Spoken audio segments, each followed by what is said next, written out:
Hi there, Dharma Talk. Here we are again. I'm going to do Sutra 233. Um, I'm going to pronounce it rather than sing it.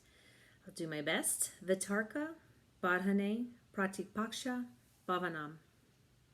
And it means when disturbed by disturbing thoughts, think the opposite.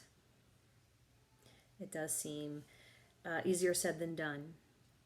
However, I'm super interested in neuroplasticity.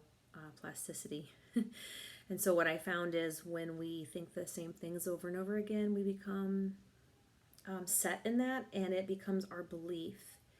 And so being very, very careful with what we think as yoga students very much affects our practice, how we live, and then also our relationships to others.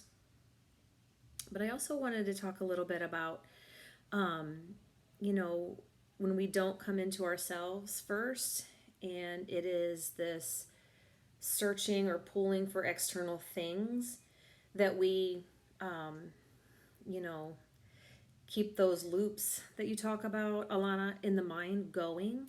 It's almost like the mind wants to verify and solidify these things that we think.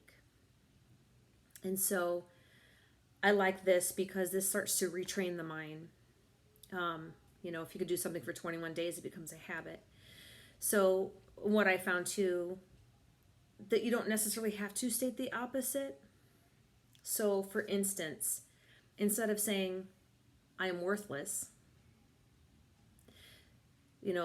how those negatives, we don't always respond to those in a way that's healthy.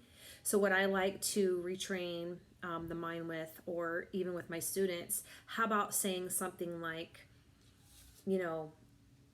I'm working toward whatever, or instead of saying I'm worthless, I am worth a lot. I am priceless. I am a treasured possession. I am special.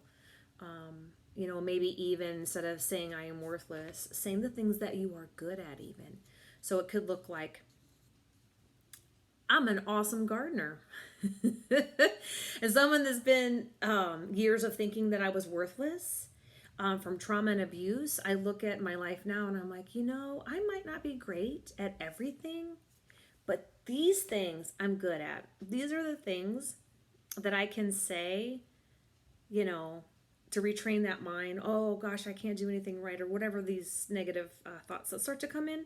Instead, I can say the truth. So I like this idea of the opposite, but I also like it being covered by truth, so that the mind, when it wants to deceive us, because it's super great at that,